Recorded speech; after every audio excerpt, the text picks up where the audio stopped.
Whoa! Ah, yes!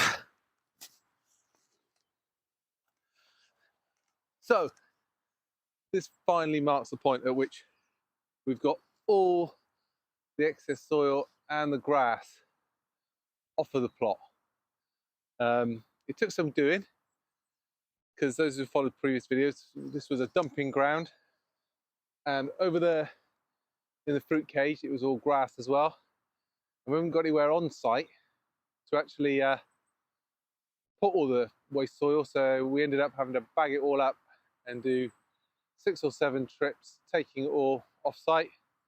But now we are grass free and we can get rid of all this yucky soil.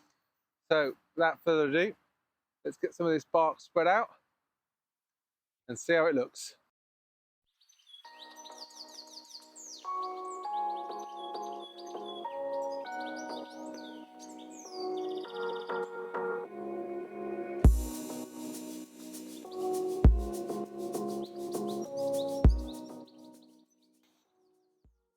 And that's not a bad job. And this is going to make it so much easier when it comes to actually maintaining the plot. As you can see from the state of me, it was a pretty muddy job, but it's quite a significant milestone because it means that pretty much all the grounding and destruction of the plot is finished, and we can now start a little bit more reconstruction. So the plan here is just to have a small walkway in here, and we will be putting a raised bed in this section here, and we're going to transplant in some of the rhubarb plants into this end part, but that can wait for now because we don't need that bed, and the rhubarb is only just starting to die off and go dormant. So while we're here, let's have a quick look at the other areas and have a look at what's happening on the plot. So here we are in the fruit cage, and we've leveled all of this ground here, and we put the slabs down and we put a bit of sheeting down just to get rid of the wet. But you can see from down here just how wet it's been lately. It's just absolutely saturated. Next couple of weeks we'll be putting some new posts in here, wiring them up, preparing the raspberry trenches, and also then transplanting the raspberries. And then we'll be doing some pruning of some autumn and some summer fruiting raspberries. So if you want to watch me doing that and pick up any tips and tricks for setting those posts in nice and firm, and the best way to actually get your raspberries to train along the line rather than going wherever they want to, hit the subscribe button, hit the bell icon, and when I post that video up in the next couple of weeks, you'll get notified. But all in all, it's looking quite good. The top part now, as I say, is level. The rest of the plot looking round is all bark chip now. This top area is still the next section that needs to be done. And we've still got all the fence panels there to finish off the shed at some point. It's a beautiful afternoon down here after I actually chucked it down this morning. But it's the temperature-wise this November has been absolutely mental. It's like 16, 17 during the day, and it's not dropping much into single figures at night. But we should be, I'm in here in zone 9A, and what we should be seeing really is temperatures at 10 degrees during the day and dropping down to about 4, and even starting to get the occasional first frost. But what that's meant for the plot is that, like, everything that we planted in that would normally get established and start going dormant is absolutely going mad. So I think what we're going to try and do, I think its temperature's supposed to drop a bit more by the end of next week. So we're going to start sowing some more broad beans and some peas and some other bits and pieces, just so, and put the rest of our onion sets in, just so that we sort of staggered the planting a little bit, so that things that have gone a bit too far don't get too hard hit when we do eventually get a frost, or if we do get a frost at all. Let's have a quick look around the plot and just see what effect that late warmth in November is actually having on the plot and some of the crops. So, I mean, these are the blackberries, and these should be going reasonably dormant by now. But as you can see, these are still trying to produce some fruit, and they were still flowering until quite recently. The mini oak trees still in full leaf. Let's go around here to where now these strawberry plants need a bit of weeding, but as you can see, this one's been particularly badly eaten. But as you can see down here, this plant is still trying to produce fruits, and it's still flowering, although the flowers, I mean, some of these flowers are like, so look, some of these flowers here, it's still in reasonably good flower. Around here you can see this calendula still flowering away quite happily there, so we'll leave that in place. Now, the problem with everything going on so long is that we've got these Purple King dwarf beans in here, and this bed really is where I want to transplant those strawberry plants, but while these are still producing beans, I can't really do that. So they're going to have to wait in their pots until these are finished and I pull them all up. Looks like you can do a good weeding. Let's pop over to the garlic and see how that's doing. So here we are at the garlic, and as you can see, it's all coming out quite nice. Now these early garlic, they're growing like crazy. If they grow much more, they'll be like too big for what we need over winter. I mean, the idea of planting stuff in the late autumn is the fact that it gets its roots established and then puts on a little bit of growth and then stays dormant for the rest of the winter and then springs back into life in spring. But some of these, and even some of these like onion sets down here, are putting on so much growth already. It just makes them more vulnerable to any winter frosts that do come along.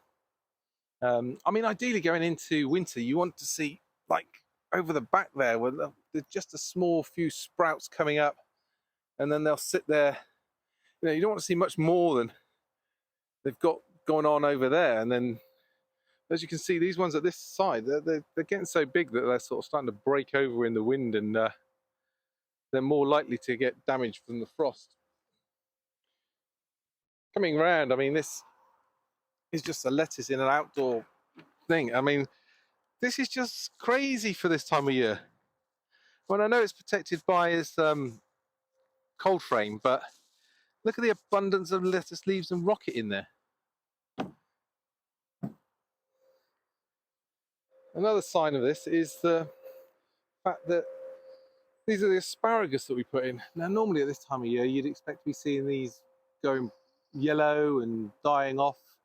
And you'd normally like sort of just, I mean, these are quite small, so we'll probably end up not doing anything with them. But with larger asparagus plants, it's just best to leave them until they sort of yellow off. And then once they yellow off, is then chop them down at the ground level. And that way, all the nutrients have gone back down into the root, and then you also avoid the wind coming along and whipping along during the winter and destabilizing the roots by blowing the top of the plants. I've also noticed I have to find out what this is. We've had quite a lot of this. Yeah. I've also noticed we've got quite a lot of this fungi, this sort of fungus growing. I need to look at what that is, just out of interest, really. It's sort of like a spongy sort of form of fungus. I mean, I know it comes off the wood chips, but interesting to know what it actually is. And again, the rhubarb, most of this is all died off, but and getting rust. But you can see these particular leaves are almost like reshooting. It's almost like it's sort of forgotten winter's happened and it's decided that it's going straight back into spring. And some quick nose in the polytunnel. Again, really pleased with how this bed's worked out in here. We've got a mass of different leaves and lettuces and mustard's growing in here, and it's worked really well. The only casualty in here has been the peas. The peas have been attacked by the mice, so we'll have to sort that out and do things. The lettuce leaves we sowed the other day just starting to sprout up. I don't think there's any sign of any life in these trays. These were the really old seeds that we tried to plant with to see if they were going to be viable. I don't think that's the case. We'll leave them in there for now, but we have got some more sense. These spring onions need to go out because, as you can see, the roots are coming out the bottom, so we need to get those planted out soon. And there's our few spare asparagus plants. The other thing that's happened in here is we need to earth up these potatoes. We put them in a bucket in here, and with all the hot weather, they've just gone absolutely leggy and mental, whether they'll produce any spuds or not. But we'll get a bit more soil in there later and hope for the best. As I say, it's supposed to be dry, or getting a bit colder towards the end of next week. So we shall see if that has any effect on the plot. And the other thing, the brusker cage down the bottom here, been on hold basically because we've been sorting out the rest of the plot and getting it all level. But we will be chucking some compost in there and some shop-bought compost and some compost soil mix that we get from a local area, one side and the compost in the other. So we're going to do a bit of a parallel trial there. So stay tuned for that in the coming weeks. That's where we are on the plot at the moment. Big achievement of clearing all that grass away. It's all gone, yes. And a little bit look around, seeing how just absolutely bonkers the weather is at the moment. And I'm thinking that what we might have to do is think about next year's planting plan.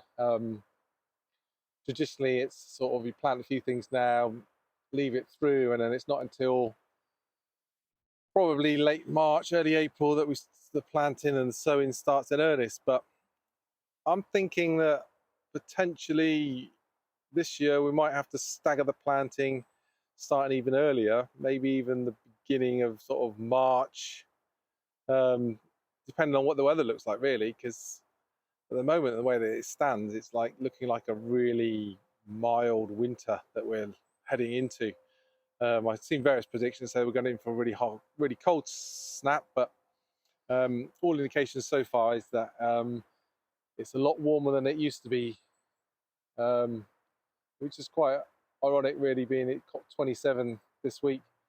I think being in touch with being on an allotment and being in touch with nature a little bit more, you really do see the changes in the climate and the seasons year to year when different things are happening. So we're probably going to have to adjust our sowing plan next year to try and cater for that and see how that goes.